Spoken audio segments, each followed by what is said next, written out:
maamulka dawladda hoose ee degmada Gabiley ayaa mar labaad bixiyay deyn fara badan oo lagu lahaa dawladda hoose taasi oo uu ka tagay maamulkii hore golaha deegaanka Gabiley haddaba iyadoo taasi jirto ayaa dadkii deyntaasi qaatay waxay u mahadnaqeen maayarka caasimadda gobolka Gabiley mudane Maxamed Amiin Cumar Cabdi xogayaha fulinta dawladda hoose Cabdiraxmaan Nuur Bakar xildhibaano ka tirsan golaha deegaanka Gabiley oo suurta geliyay sidii deyntaasi ay dadku u heli lahaayeen anigoo ah Mawlid Axmed Cali magacaygu Mawlid Axmed Cali Khaliif training company ka socda waxa la siiyay deynkii aan ku lahayn dawladda hoose waxaan u mahadnaqanaa gudoomiyaha gobolka iyo xogayaha golaha deegaanka dhamaantoodba iyo saxaafadda alxamdulillah ilaahay mahad ka gaadho deyn naga maqnayd oo gelino aad u badan naga maqnayd ayaa waxa la siiyay golaha deegaanka ee Gabiley uu hormood ka yahay gudoomiyaha maanta jooga Maxamed Amiin Cumar Cabdi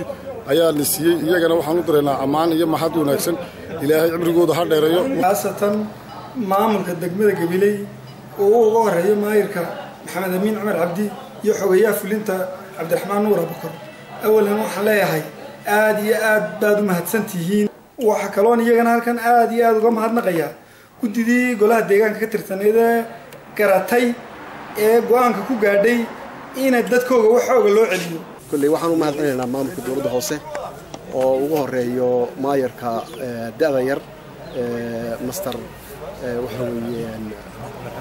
Maxamed Amiin Cumar Cabdi iyo xogayaha dawladda hoose kulli waxaan ka mid ahaa deyn yar kulaha dawladda hoose oo badnayn iyadoo looga qaaday waxyaalo oo guud ahayd marka horeba sharaf leh iska bixiyay deynkii lagu lahaa waxa kale oo aan dadka xasuusinaya maalin kasta waxaan aragnaa iyadoo la leeyahay deyntii dadka lama siiyo aniga cadeynka $1 oo maanta lagu leeyahay dawladda hoose oo ganacsiga ku leedahay ma jirto waana la weydiiyay waana feeskii labaad ee lixiyay marka dadka diimaha la siiyay aad iyo aad waxaan ugu mahadcelinayaa dhammaan qof kasta oo qayb qaatay inaan helno waxay